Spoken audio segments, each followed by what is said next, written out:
Welcome to yet another edition of Red Carpet Trailer Trash. My name is Ian Collins, and joining me as always is the motion to my picture, Mr. Connor Rock. Hello.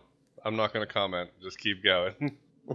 Okay, so this is episode 18, and we're going to be doing something a little differently today.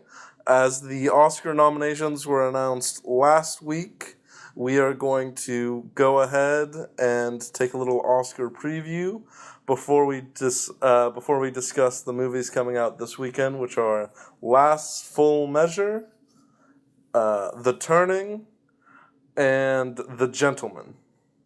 Yep, those are them. That's what we're gonna be doing. We're gonna cut the chit chat for the opening. We're not gonna talk about each other's weekends and celebrating this the joyous MLK Day, because we've got a lot of Oscars to get into, and well, celebrating black people isn't exactly the Oscars' favorite thing to do, apparently. So Wow, topical. yep, that's why you come here, is for the Oscars so white jokes. What a hot take. I guess it's not a hot take. It is a very common. Wow, it is a very common and popular hashtag on social media over the last couple of years. I think it actually started with Will Smith not being nominated for Concussion. Huh. For the third time on this podcast, I haven't seen Concussion, but I've heard it's good.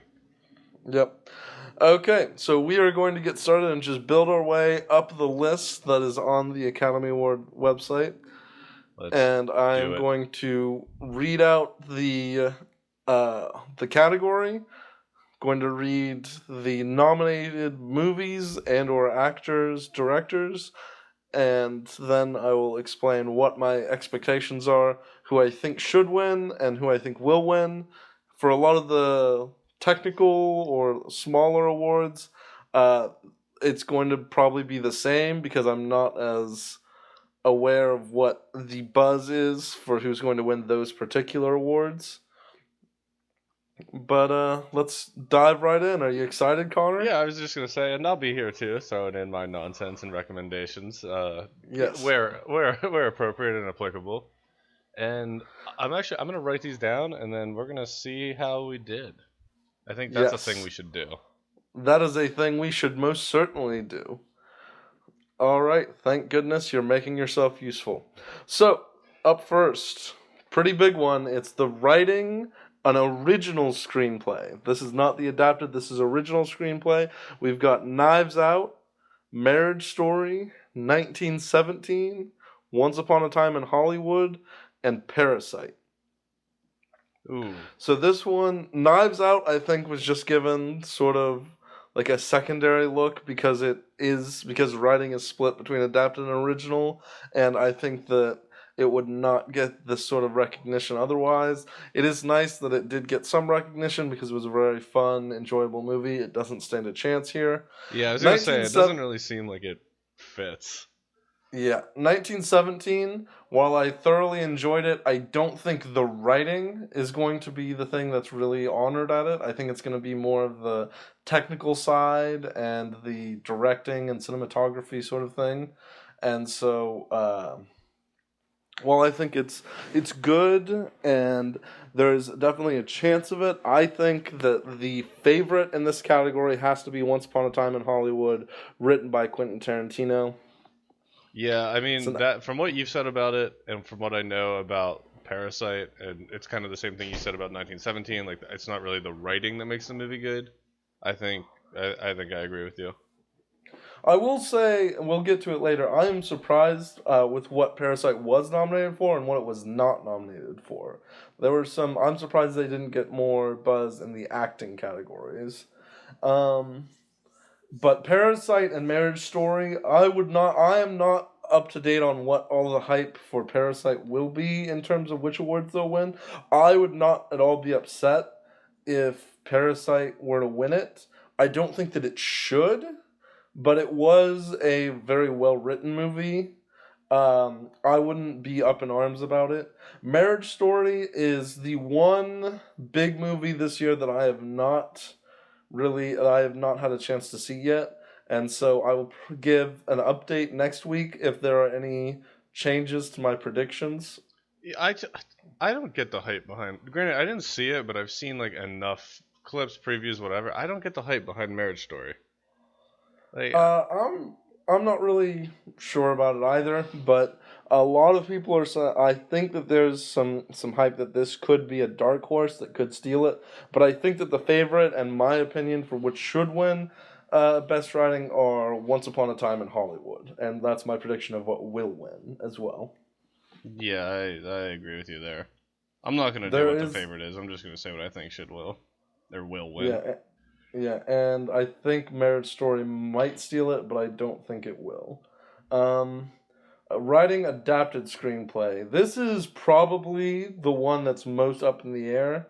It has The Irishman, Jojo Rabbit, Joker, Little Women, and The Two Popes. The Two Popes has also been nominated a few times. I have yet to see that also, and I will try to watch that and Marriage Story before the next episode so that I can provide any updates or changes to my predictions. But I think that this is one that I think I'm going to have the hardest time on amongst the major categories. I think the best writing was actually Jojo Rabbit. I thoroughly enjoyed it. I thought it was great. I think that they'll actually give the award. I think the winner will actually be Little Women. Okay, that's with a chance that the Joker comes in. Okay, so as the dark horse, but I think that Little Women takes the award. Huh. I know nothing about Little Women. This is actually only the second time I'm hearing about it. I'm gonna put my money. Little Women is actually a very good film. Okay. I feel like it wasn't advertised, or at least in the circles that I, watch things in. It would be worth noting that in the theater, I think I saw it was like a packed house. I think I saw 6 other men in the entire theater. It is very much designed to appeal to a middle-aged to older women crowd, and it has become very successful on that particular demographic. Those of us that don't know, like a 10-second summary, what's it about? This one actually I have not read the book, but this one is apparently a unique adaptation because traditionally, from what I understand, in discussing this with an older woman that I work with, the actual book and older adaptations of the book have been more about like the 4 March girls, the sisters that grew up together in pre-Civil War times and like came of age around the time that the Civil War was going on. Okay. And that sounds familiar. I feel like I've heard of that. But wasn't this more of like a modern telling? No. Oh, it was not. Yeah. And so it typically would focus on them as they were younger children and sort of the plays they would put on. And that was more of just a thing that like they referenced but didn't really spend too much time focusing on. This one spent a lot more time focusing on the relationships that they had more as like young adult women. So more like 17, 18, 19, like that sort of age range. No. Okay. And their relationship with the neighbor Lori and how they developed relationships and became all of them became married, and so the character work in it was excellent, but the story itself is not at all interesting. But the character work is good enough to where it can carry a plot where not much actually happens. What's going on? All right. Okay. I don't think I said this. I am going to put my money on Jojo Rabbit, just out of optimism. Okay. I think I said a Joker could. I don't have much expectations for the Two Popes to win much, if anything. The Irishman could pull it out because the Academy does love Martin Scorsese films, even though this was written by Steven Zaillian. Sure. But I wouldn't be at all upset with that winning. Joker, really, none of these I'd be upset about, but I'm hopeful that Taika Waititi is recognized for Jojo Rabbit, because I'm very worried that he will not be. And like I said, the Joker I have as sort of a dark horse, and I expect it to go to Little Women. Gotcha. Visual effects. Visual effects.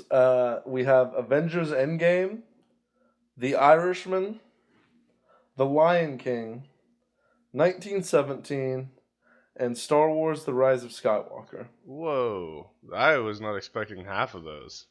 Yes. So, as I understand it, yeah. So as I understand it, this is very much like the technical, like computerized visual effects, not as much the like lighting and that sort and makeup and stuff, because there are other categories for that.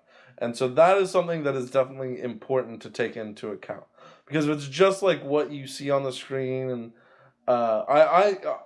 it's very easy to mix this up with what I believe the editing and the cinematography categories are. And so I could be mistaken on this, but I'm pretty sure it is very much about the technological aspects. Okay, so more like special effects CGI centered than the scene itself, the visual presentation. Yes. Gotcha. And all right, that makes a little bit more sense. This one, I think, I do not think The Irishman deserves it. I do not think The Lion King deserves it. Well, aside from like people getting their like brains blown out, The Irishman, did it really have that many? Yes, effects? actually, it was the de-aging. They did the de-aging. Oh yeah. You're right. But you're right.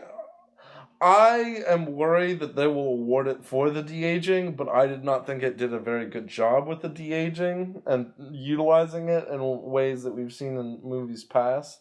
And so I am hopeful it does not win, but I think there's an outside shot that it does. I think that this ends up going to 1917, but this may surprise you. I think that Avengers Endgame should win this. I was probably gonna put my money on Endgame, just because, say what you will about the Marvel movies, the Endgame in particular, but it looked good, and especially like when one of the main half of the main characters aren't even there, but like Thanos was just like this big purple alien man who like was believable the whole time, and I feel like that's a hard thing to pull off.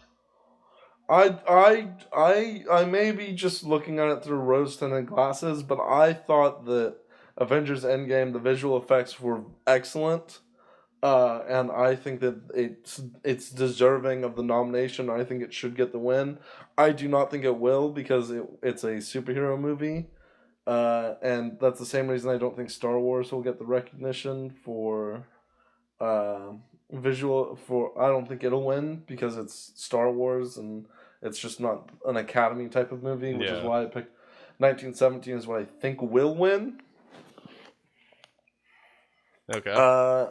And I just really hope it's not The Irishman or The Lion King, because I do not think that they deserve it. I'm honestly surprised that they were the other nominees. So I mean, I get The Lion King because it was all CGI. I didn't see it though. I mean, the siege. It was not, honestly. It was not that, like, it was impressive because the lions looked realistic. But if you were just doing that as like trying to show, hey, I can make realistic looking lions, that'd be fine. But in terms of like making it seem like they were the characters that were being voiced, it did not sync up well at all. It did not work well at all for me.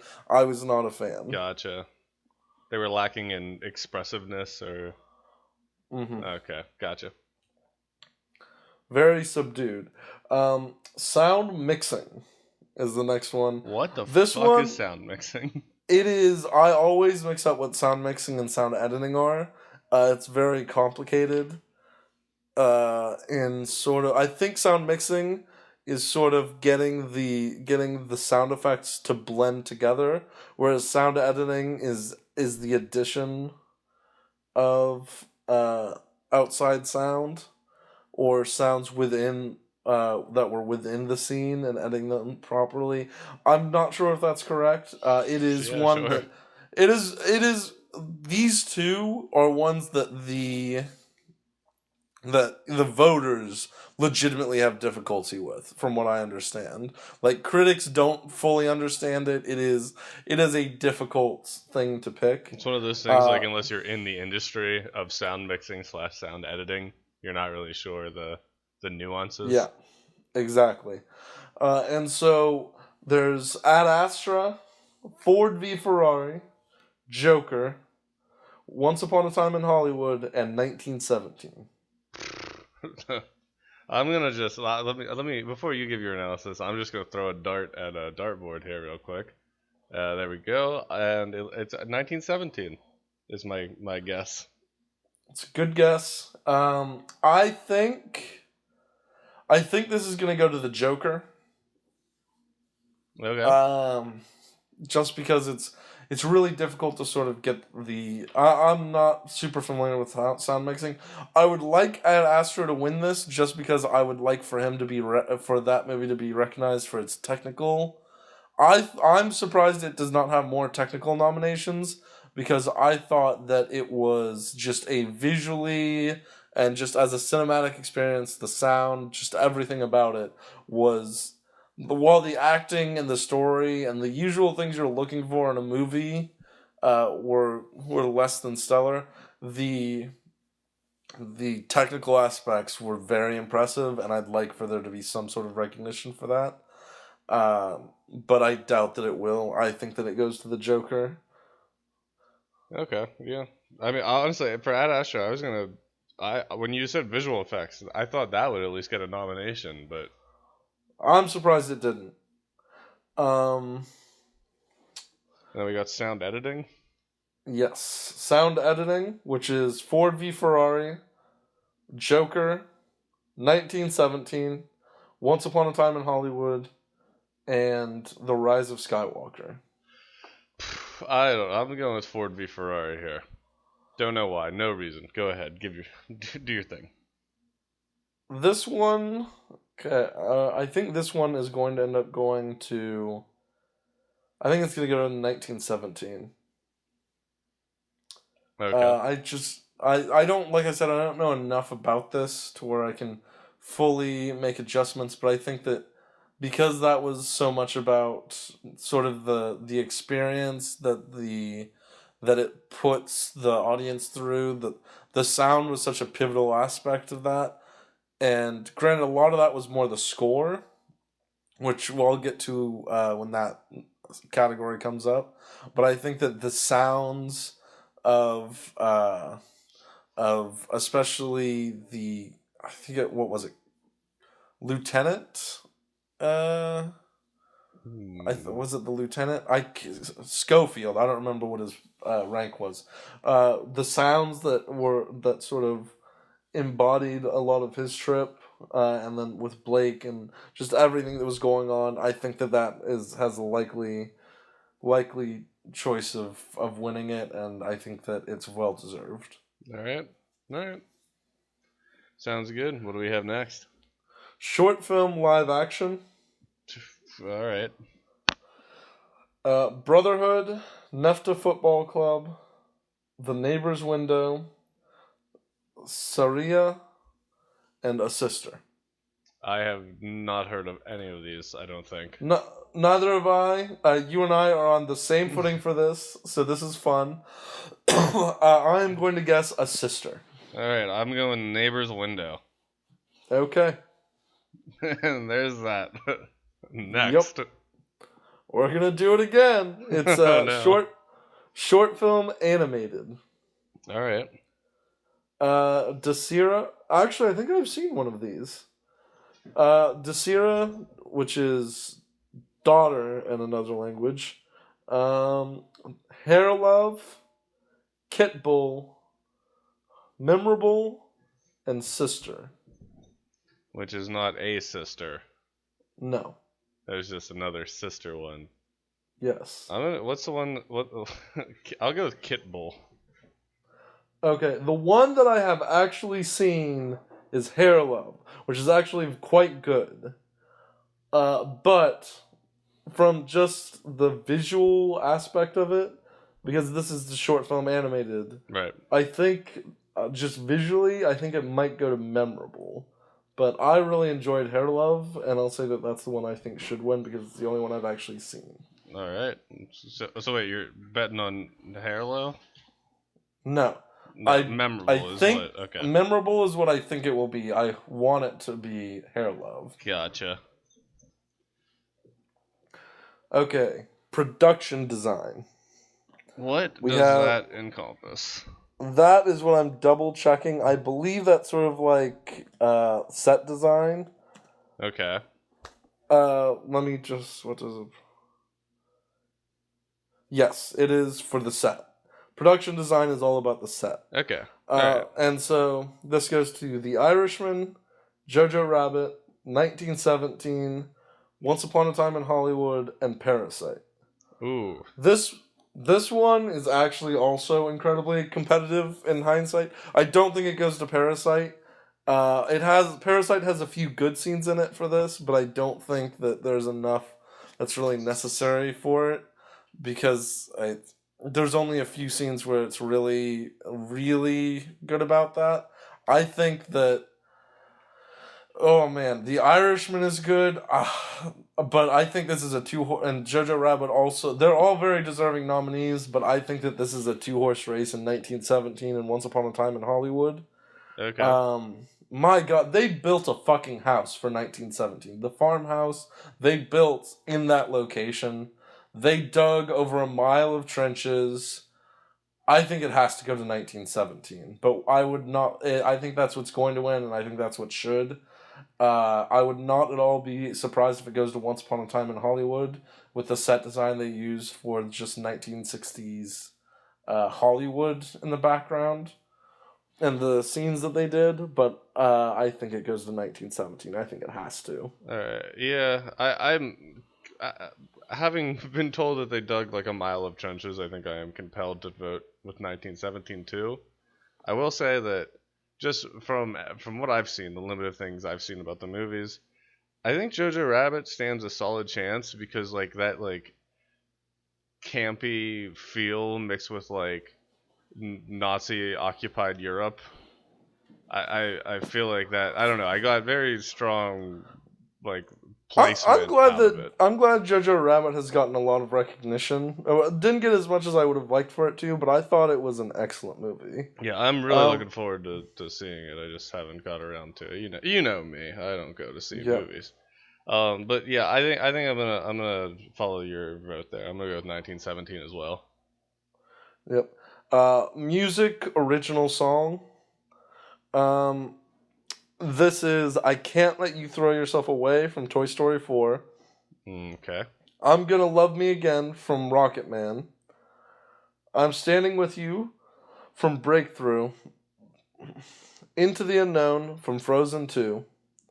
Stand Up from Harriet. So first question I have for you.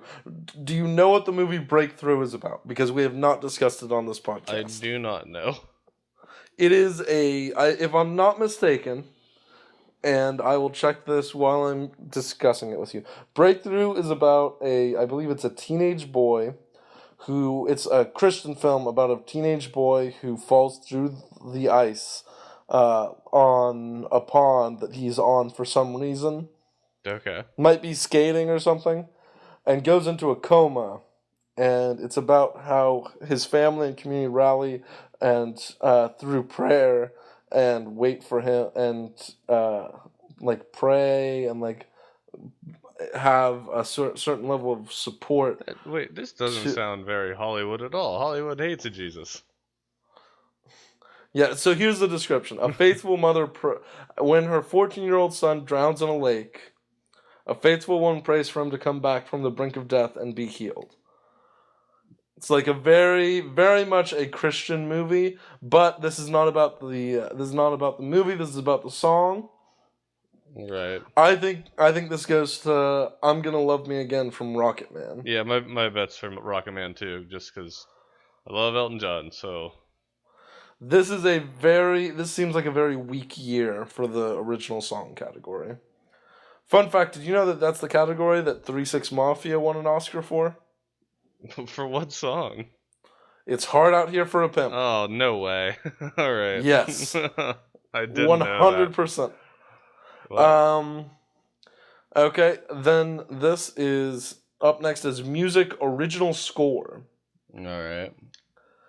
So, we have The Joker, Little Women, Marriage Story, 1917, Star Wars: The Rise of Skywalker. Yeah, Star Wars is seeing a lot more nominations than I thought it would. Yeah, all technical stuff. Yeah. And for good reason, that's all you're going to see it. So, no disrespect for the great John Williams, but I'm not really going to...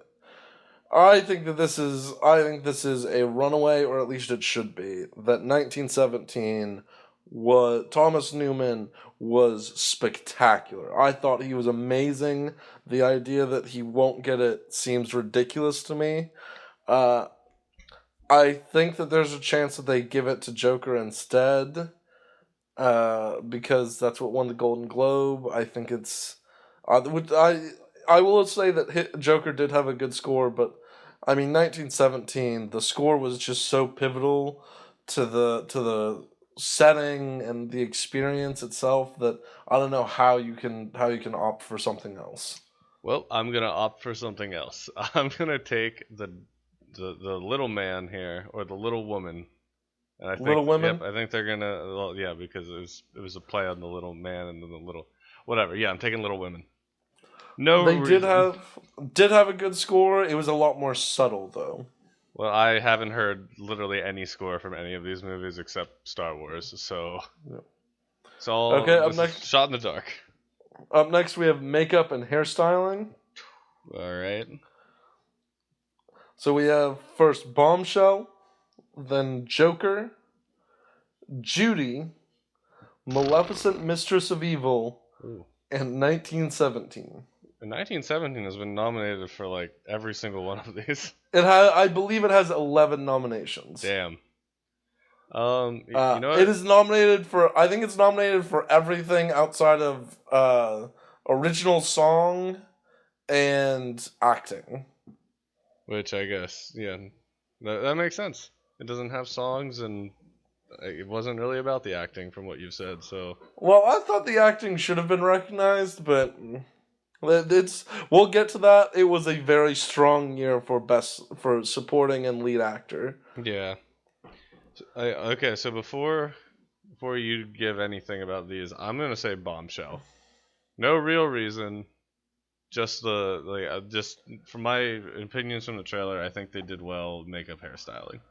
They did a great job with makeup hairstyling. That is a great choice. I don't think it'll win, but I would not be at all upset because literally just looking at the main characters, Charlize Theron looks exactly like Megyn Kelly, and Nicole Kidman looks exactly like Gretchen. I don't remember her last. Gretchen Carlson, I think. Yeah, that sounds right.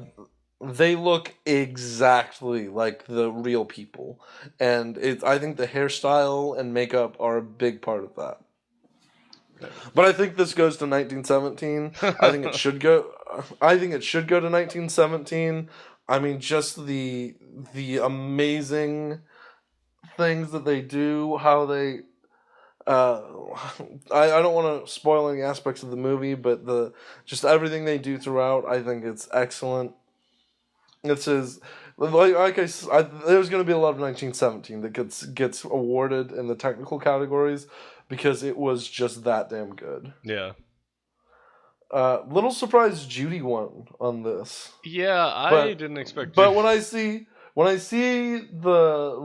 Renee Zellweger dressed as Judy, I understand why, because that alone is enough. But I don't think that's good. I think that's enough for a nomination. That's not enough for the win. I have no idea why the fuck Maleficent was nominated. Because I don't know. They gave Angelina Jolie cheekbones. No, she just has those cheekbones. Well, they were like accentuated by her. Isn't she like white, like real pale in that? Yeah, she is. Yeah, okay. And like dark black. It doesn't matter. What's next? Yeah, up next we have international feature film, Corpus Christi from Poland, Honeyland from North Macedonia, Les Miserables in France, Pain and Glory from Spain, and Parasite from South Korea. I mean, I gotta go Parasite just because I have no idea what the other things are. This is going to be Parasite. It should be Parasite. Parasite is an excellent film. And you can tell it's going to be because it's also the only international feature film that it was nominated for Best Picture. So that's sort of a giveaway. Pain and Glory is also supposed to be pretty good because Antonio Banderas was nominated for Best Actor, but we'll get to that later. But there's no chance in hell. This is the most sure I've been of any of these choices. Alright, sounds good. What do we have? Up next, we have film editing, which we go to Ford v Ferrari, The Irishman, Jojo Rabbit, Joker, and Parasite. Huh. So, is there anything that you think is going to win for the film editing on this one? So, I will say, and granted, out of these, I've only seen The Irishman. But I did appreciate the editing in that movie, albeit some scenes were a little long. But I just their cuts and their transition, and then how they would drag things out afterwards to like give it more of a, I don't know, like a tapering down feel versus like the quick cuts. So I'm gonna say The Irishman, maybe only because it's the one I've seen. Yeah. Irishman isn't a bad choice. I think this should go to Ford v Ferrari. Just the racing scenes alone, the way that they cut around and how they showed you what was going on with the driver and what was going on in his surroundings was done so effectively. I think it's the best I've seen in any movie where racing was taking place. Okay. And so I think that it's very deserving and that it should get this opportunity. But I think it'll actually go to Parasite. No, for editing for okay. Yes, why? It would the way where it would cut to, just I thought that the cuts were incredibly well placed and well done. None of these would be a bad choice from my memory. I don't think Jojo Rabbit is really going to stand a chance. But once again, I want that film to get recognized for a lot of things. But I think Parasite is probably going to be the winner, but I'm hoping it goes to Ford v Ferrari. All right. Yep. And then we've got another two that are going to be a bit tough for us. Cool. What are they? Documentaries, short subject. We have In the Absence, Learning to Skateboard in a War Zone, Life Overtakes Me, St. Louis Superman, and Walk, Run, Cha-Cha. I'm going with St. Louis Superman. I think that's what I'm taking as well. Alright. Do you have reasoning? Because I sure as hell Nope. don't. Okay. Documentary feature. Alright. American Factory, The Cave, The Edge of Democracy, For Sama, and Honeyland. Huh. On this one, I think I'm going to take The Cave, because although I could not tell you anything about it, I have heard of it. I'm going to go with American Factory because I've heard a bit of buzz about it, and that's about the extent of my expectation for this.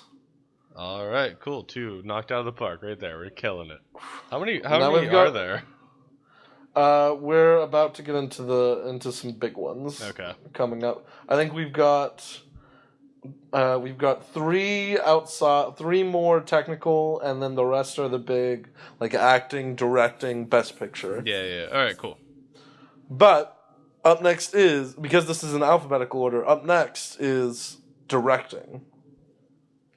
No. And so. Oh, so it is in alphabetical order. Oh, we're going reverse. I see it now. Yeah. Except best picture is at the top because that's the one that most people care about. Right. Okay. So directing, we have Martin Scorsese for The Irishman, Todd Phillips for Joker, Sam Mendes for 1917, Quentin Tarantino for Once Upon a Time in Hollywood, and Bong Joon-ho for Parasite. So just all the ones you'd expect. Yes. All very deserving of the nomination. I think it should go to Sam Mendes. I've waxed poetically a lot about just the visual nature and just seeing everything. The only reason I can think that it would not go to Sam Mendes is because of they basically say that it's more based on the cinematography and not so much the directing.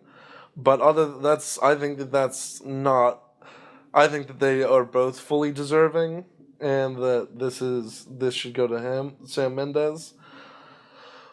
But I think it will go to Quentin Tarantino for Once Upon a Time in Hollywood. Yeah, that's what I was gonna say. That's gonna be my prediction. They love Tarantino, and he has yet to get a directing one, and I think that this is the year that they give it to him. Yeah, I'm gonna go with that. So you want it to be 1917, but your actual guess is Once Upon a Time? Yes. Gotcha. Are you keeping track of both of these? No, I'm just writing down your actual guess. Okay. I figured you could you'll remember what you think you should have won. Yep. And if not, we haven't recorded on this nice and neat little podcast. I'll kill myself before I listen to this again. Jesus Christ. You know you're the one that has to edit it, right? Ah, shit. Well, I said it. Well, I said it. It's on air. Oh, shit. What's that called? Fuck. What's that thing that you would... What? You and your roommates would always do... Oh, Manchester. Manchester. Oh, well, next time you see me, you can punch me in the face, because I'm not going to be Manchestered into killing myself.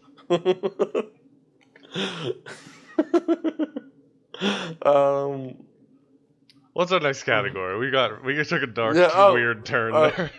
Yeah, but before we leave that, because it is directing, all of these directors are deserving, and I would not actually be upset if any one of them won, because they all did an excellent job. I will say I am a little disappointed that Taika Waititi did not get nominated.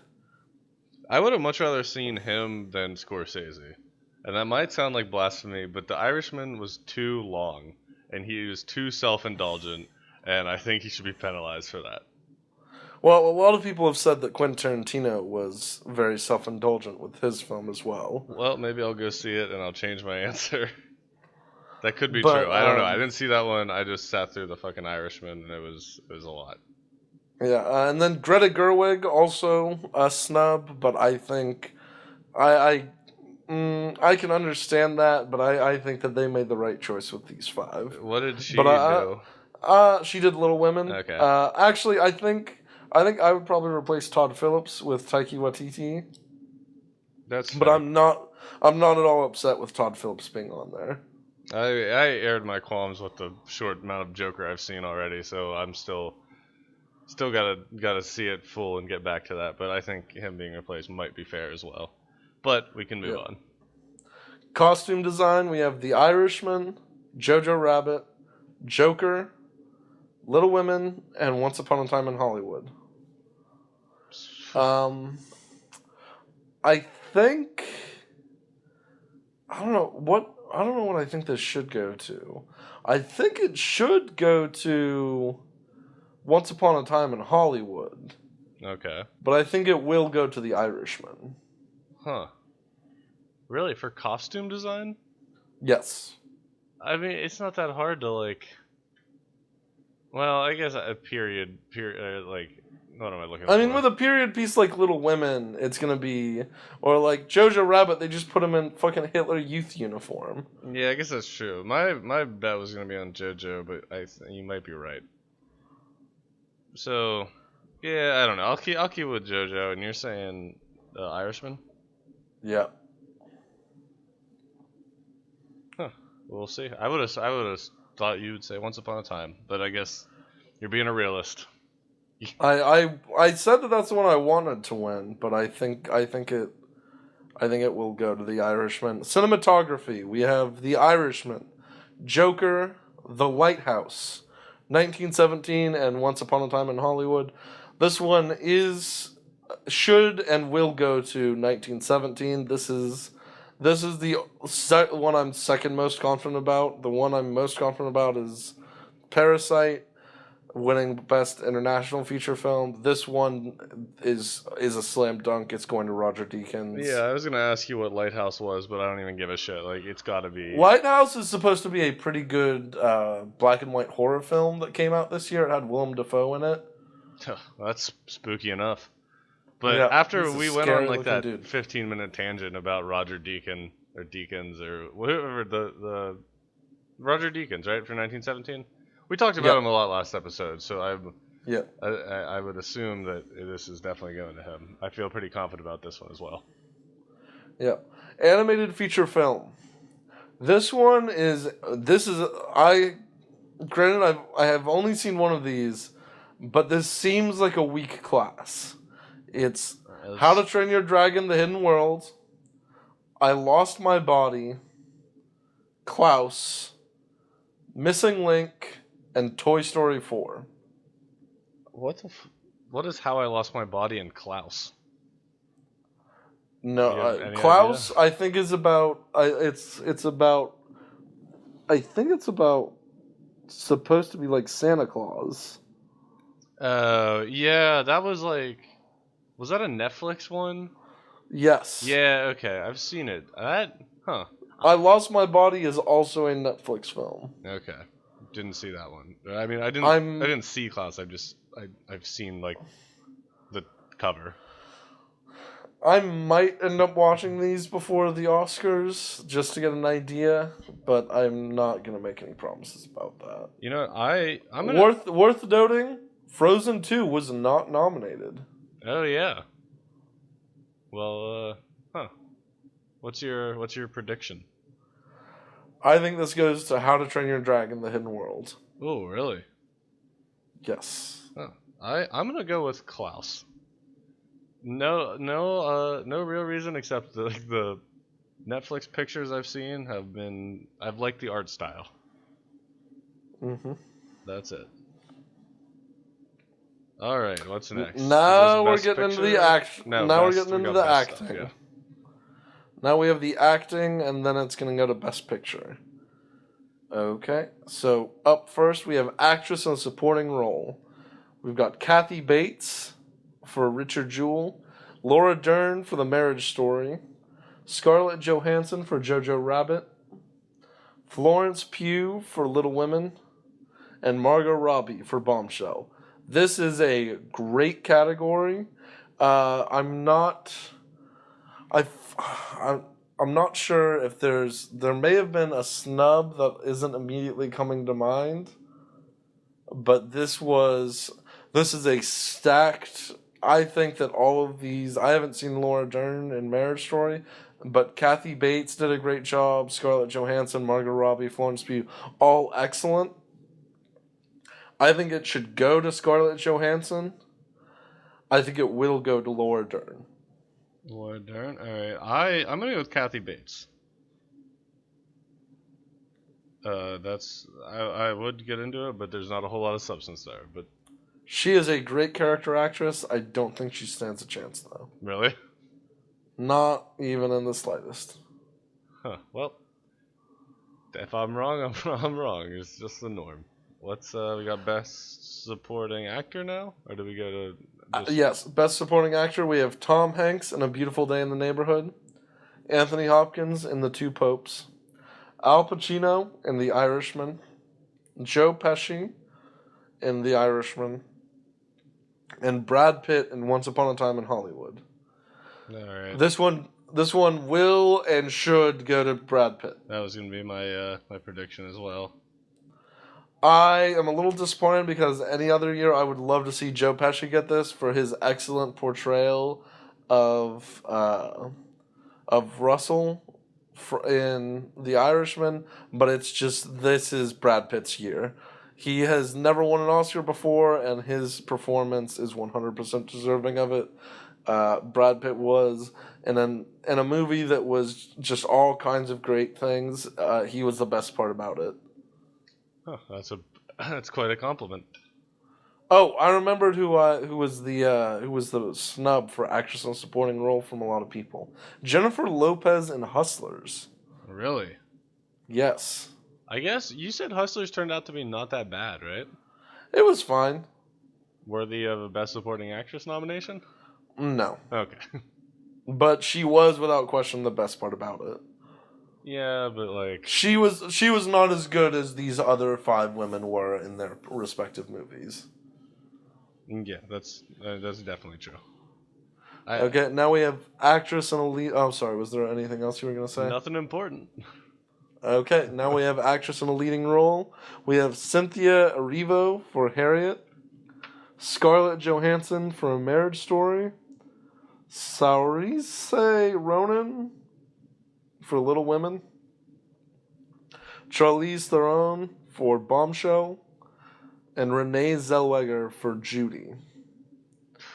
I am very surprised by Cynthia Erivo's inclusion in this.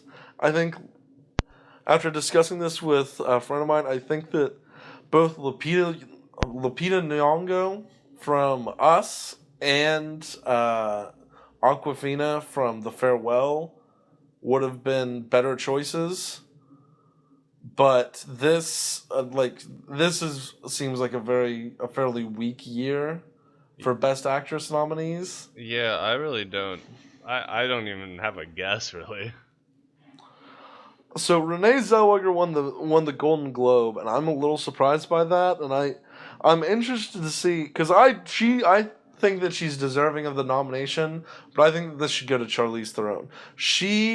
Her portrayal of Megyn Kelly was so convincing; it was mind-boggling. It was excellent. But I think this will go to Scarlett Johansson for A Marriage Story. Huh. All right. Well. Also worth noting, Saoirse Ronan did a great job in Little Women, and would not be at all upset if she were to win this. You know what? You've convinced me. I'm going with Little Women, because I don't. Okay. Yeah, I'm.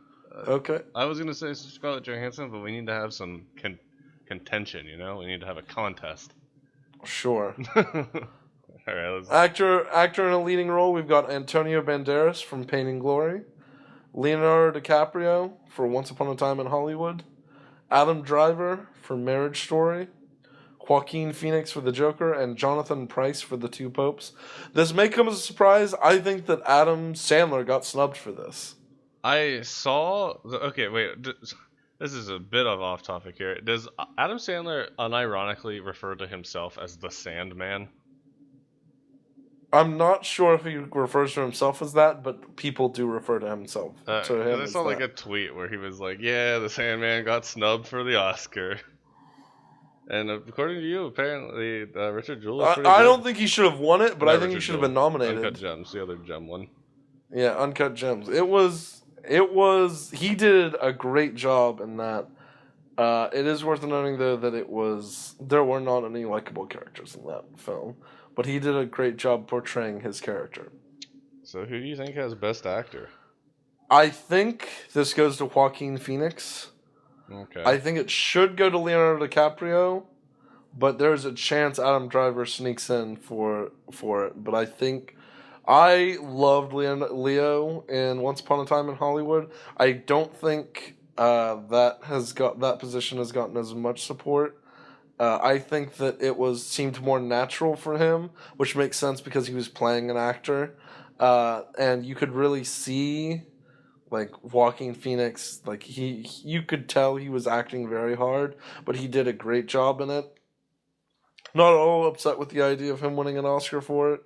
Adam Driver, though, I haven't seen it, but just Adam Driver being rewarded would be great because he's an excellent actor and the best thing about the newest trilogy of Star Wars. Yeah, I'm going with Adam Driver just because I'd like it if he won. I don't necessarily think he will, but I'm putting money on him.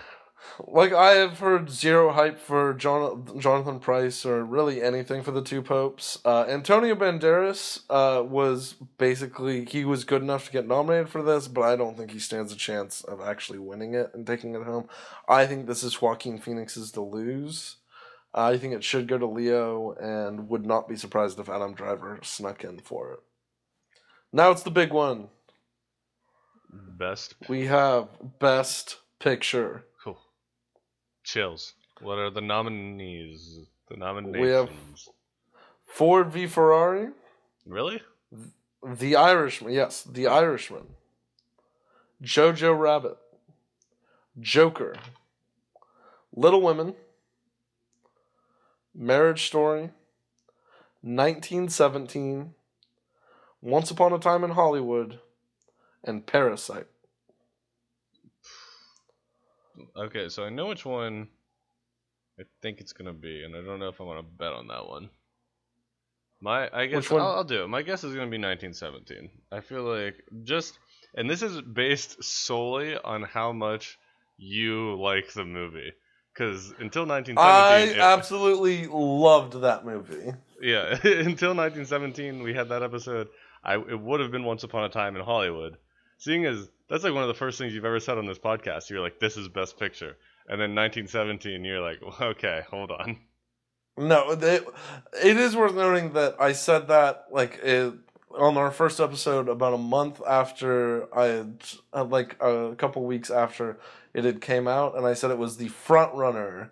It was the early favorite for Best Picture, and everything else is going to be working against it. Is what I said, and I was correct. And 1917 came out, I think, the last possible time for it to be eligible, and I think 1917 should win. However, I think that they finally give Quentin Tarantino a Best Picture award, and they give it to Once Upon a Time in Hollywood. Which I am not at all upset by. But I think it should go to 1917. I think Marriage Story and Parasite both have the possibility of sneaking in and taking it, but I doubt that they will. I also think 1917 has a chance of it, but I don't think they will either. I think it's Tarantino. I think this is Tarantino's year. Gotcha. All right, well, those are some Oscar predictions. Yes, sir. This is a long-ass episode, by the way. It is. I was going to say, do you want to blow through some trailers, or do we just want to call it? Well, I'm excited for this weekend, so I'd like to... You got it. I'd like to do the trailers. Let's do it. People can not listen for a little longer, right? Exactly. All right, let's talk some trailers. People might actually be interested in listening to the Oscar preview. That's true. I mean, yeah. Who knows? You tell us, not you. You listener, you're out there. What do you want to talk about first? Let's go with Last Full Measure. All right. So, Last Full Measure being the true story, and I might want to double check this man's name because I don't want to get it wrong, of the Vietnam War. He was a para-jumper, I think. William H. Pitsenbarger Jr. That sounds right. AKA Pitts. But yeah, he was I think it's called a para-jumper. He was like a dude who paratrooper. Yeah, but he was like repelled into the combat zones to do like rescue and medicine stuff. And I guess it's like 30 years after the war, someone from the Department of Defense, I think, is like looking into why he was never granted a Medal of Honor. Yep. And then this big old conspiracy unravels about whatever. It's like Operation Avalon. Oh, Avalon, yeah. I was thinking like Valkyrie or Avalanche or something, but yeah, Avalon, about how it was always friendly fire, but the people who ordered it may have known, and it just seems that Sebastian Stan is he's on the conspiracy path, and you're gonna watch the movie, you're gonna figure out why the government's bad. A lot of great, great older actors playing the people in the company that were saved by Pitzenberger. Yeah, Pitzenberger. I think that's how you pronounce it. This. So, what are your thoughts on this movie? I think it looks good. Like, this is a movie that I will try to make a point to catch, not in theaters, obviously, but I would definitely like to see it. Um, I don't know. There's a fine line between movies like historic movies I don't like and then historic movies I would. And this one seems to kind of have more of like a I don't know, like a dramatic mystery element to it maybe. And I think also it's a really good way to honor this man who was apparently snubbed for a Medal of Honor. Mm-hmm. So I don't know. I'm a fan. It could be really good. I don't quite have as high hopes for it, but yeah, I think it'll be at the very least a good movie. Yeah, I think this will be moderately good. It also, I am the target audience for this. I love war movies, and I also think that the government is corrupt and engages in a lot of nasty shit, and so it warms my libertarian soul. Seeing that happen, and then there's just the sort of mystery Yeah, one aspect of other someone thing. Sorry. fighting, like trying to unravel a conspiracy, which is a type of movie that I always find interesting. I think that I will enjoy it, but I don't think it will be a necessarily like a great movie. I think it'll be a decent movie, probably like end up getting like 2.5 stars, and it'll be like looked at as, oh yeah, that was a fine movie. Really honored this guy, but it didn't really do much else. Yeah, I think that's probably fair. Watching the trailer, has Sebastian Stan always looked that weird? I have no idea who Sebastian Stan is. Isn't he the Winter Soldier? Is that who that is? I thought so, but I don't know. I've only ever seen him with like the long hair. He just seems like the top of his head. He is the Winter Soldier.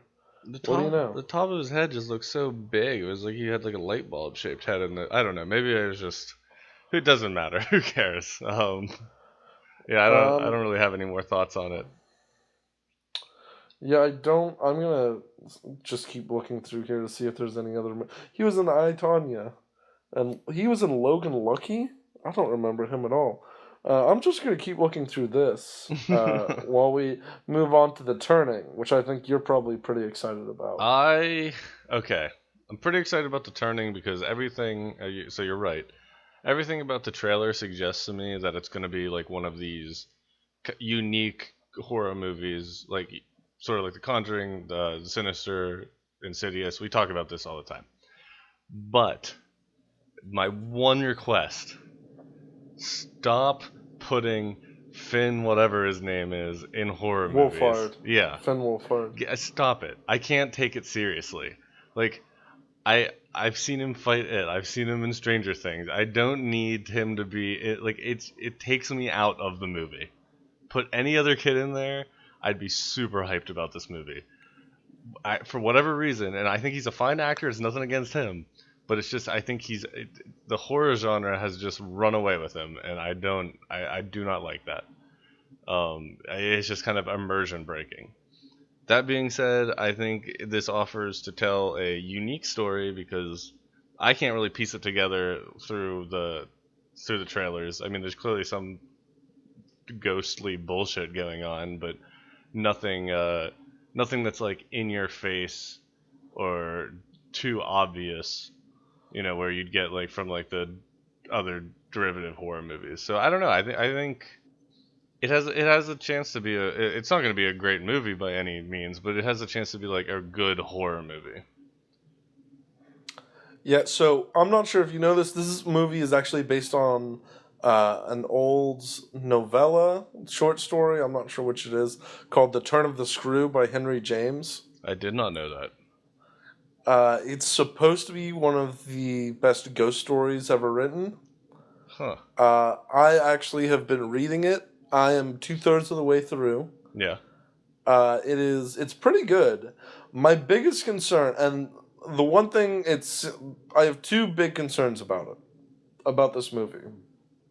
One is that I think that they've changed it so that they've made the children older, and more importantly, I think they've made the boy, Finn Wolfhard's character, more of an outward dickhead, which I think really takes away from the story itself that's being told. Okay, yeah, I can see that. He does seem very dickish. Yes. And so, granted, they're probably just taking a different direction, but I think it's, and I would have to see the movie to say for certain, but I think that the way that they set it up with the child coming off as more innocent and his general behavior makes the idea of there being like a ghostly presence more sinister, insidious, insert other adjectives that are used that are also used in titles. these typical movies. Yeah, but yeah, I think it lends itself to it more and raises a little bit more, like it improves the creepiness level to it, and really kind of it improves the quality of the storytelling. And my other big concern is that the book starts like you are introduced to a ghost like 10 pages in. Like it happens very quickly.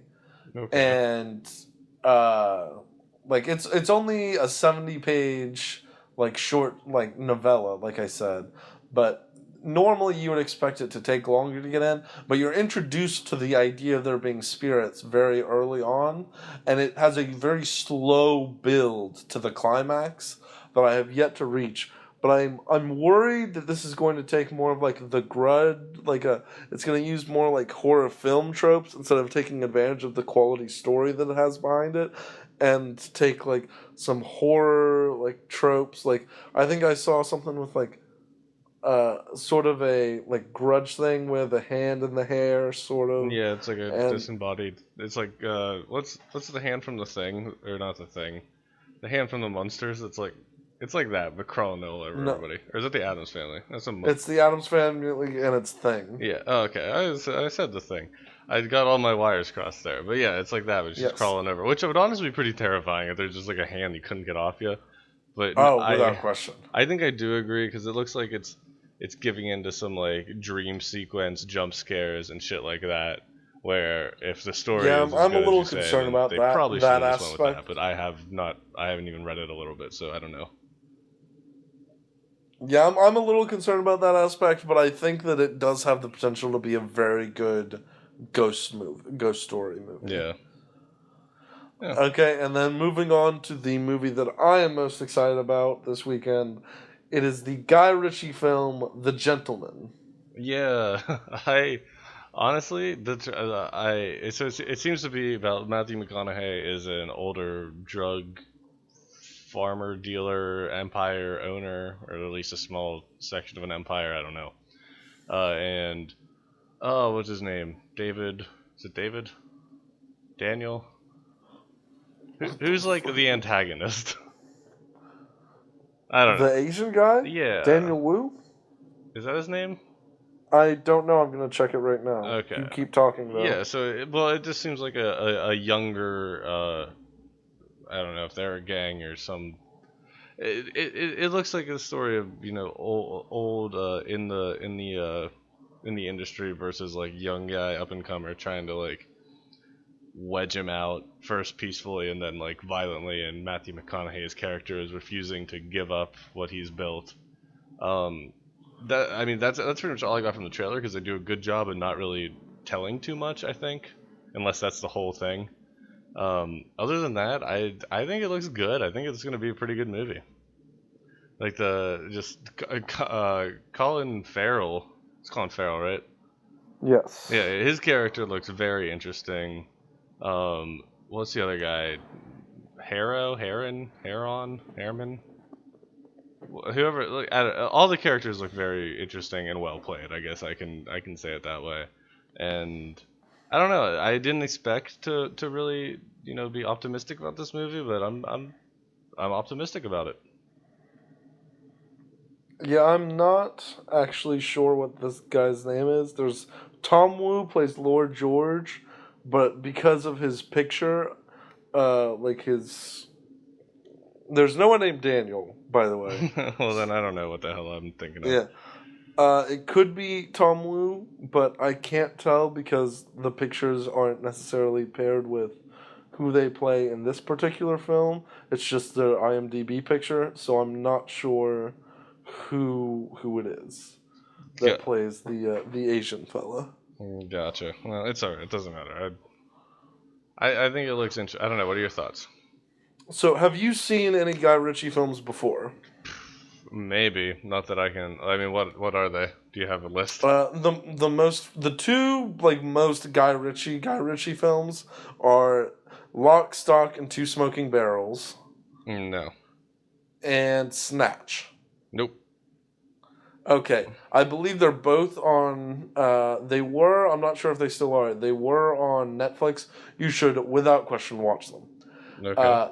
He has a particular style that I think this is legitimately just going to. This looks from the trailer like it is just going to be Guy Ritchie having a bunch of fun with Matthew McConaughey as the main character, and I am 100% here for it. He also is the one that directed the two Sherlock Holmes films. Okay. With Robert Downey Jr. Yeah, I really like those. So. Yeah, and also he directed Aladdin from last year, which is a fun, weird thing. It seems like that's a little out of everything else. Kind of seems like it fits together, but yeah, this one is a bit different. But I just the way it's set up and sold, and how the dialogue seems to work, and how people seem to be interacting with each other, I am so pumped. This is not something that's going to win any awards, but I'm going to be so excited. It's going to be so entertaining and just one of those fun movies to watch in your free time sort of thing. It's going to be it looks like a very rewatchable movie, but not one that's going to be like very cinematically or like artistically high level. Yeah, no, I agree. I think it's going to be a lot of fun and well done. And that's what more you can ask for, right? Exactly. Well, that is the end of our very long episode. So we had a great preview of the Oscars and gave our predictions for each of the different awards. Yeah, and when are the Oscars? I know nothing. I believe it is the third Sunday in February. All right, so we will revisit this notebook. I wrote all this stuff down in a notebook. On the third Sunday, well, I guess it would be that Monday after the third Sunday. So the fourth Monday in February, or the third Monday, depending on how... Well, if we're going to extend this, I can just check. No, don't worry. It's alright. I was going to save as much time as we can here. Do you have anything important to say? Oh, it's actually the second Sunday in February. Well, we will bust it back out right around then. I am not going to go through the plugs. I'm going to save our listener some... That's probably for a good... I'll do a quick summary. I believe that we said that all of these are probably ready for the red carpet. Yeah, I think Would you agree? With a little less so with The Turning, because the horror movie scale... Well, it's a horror film, so that's judged on a curve. Yeah, judged on the curve. Then yeah, I think they're all ready for the red carpet. Alrighty. All right, cool beans, guys. Until next time.